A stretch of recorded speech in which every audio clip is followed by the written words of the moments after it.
Hello mga ka-approve! Dahil may bagoong tayo ngayon, magluto naman tayo ng binagoongang baboy.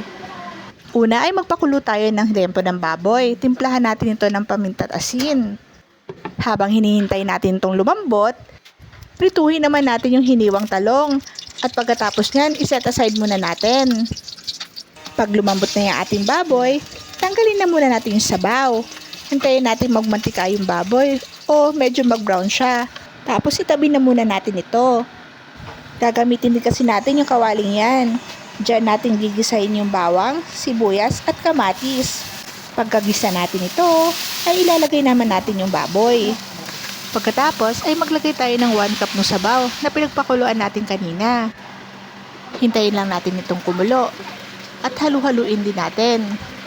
Pagkatapos niyan, pwede natin lagyan ng 4 tablespoon ng bagoong.